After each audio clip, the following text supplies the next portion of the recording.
up, Tim. I didn't know you were here, mate. Where have I been? I've been to another funeral. We're going to more and more every day.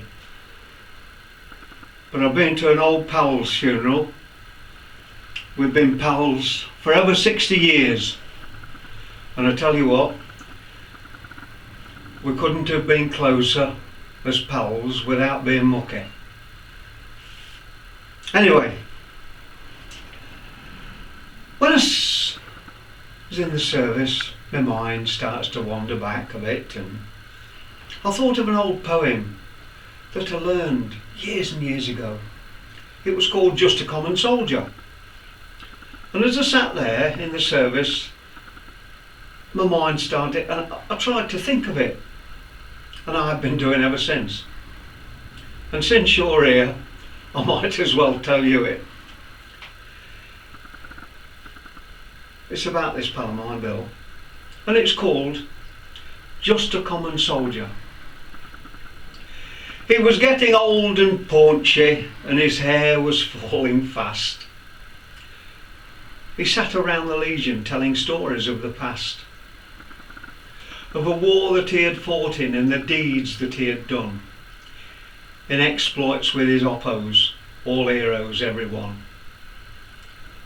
Though sometimes to his neighbours his tales became a joke, all his pals would listen, for of course they know where he spoke.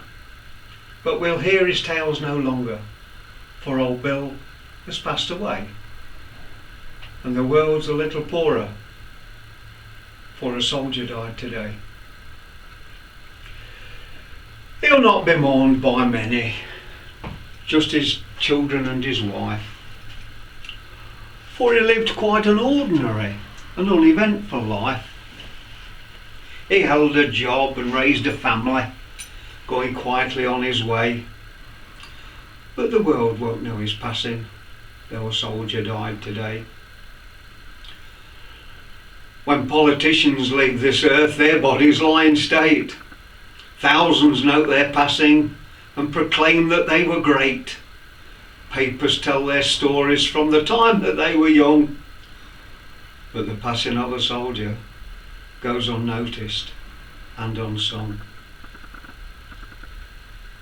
Is the greatest contribution to the welfare of our land a chap who breaks his promises and cons his fellow man?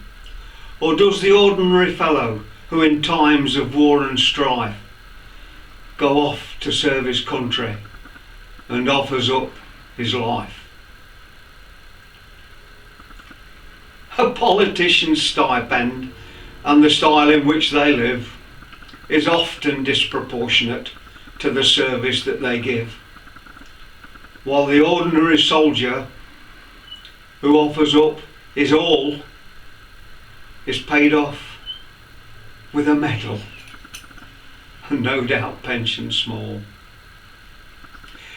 It's easy to forget them, for it was a long time ago. The old lads of our country went to battle, but we know it's not the politicians with their compromise and ploys that won for us the freedom our country now enjoys. Should you find yourself in danger with the enemy at hand, would you want a politician with his ever-shifting sand? Or would you prefer a soldier who has sworn to defend his home, his kin and his country, and would fight until the end? He was just a common soldier. His ranks are growing thin.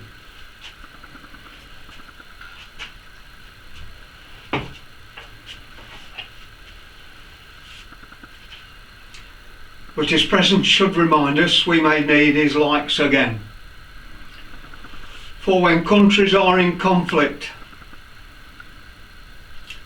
then the soldiers find their part is to clean up the bloody problems all the politicians start.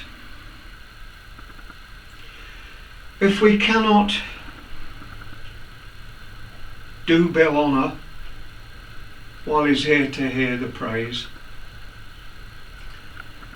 Then let's give him homage at the ending of his days. Perhaps a simple headline in the paper that would say,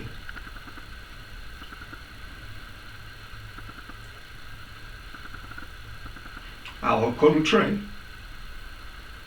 is in mourning because a soldier died today."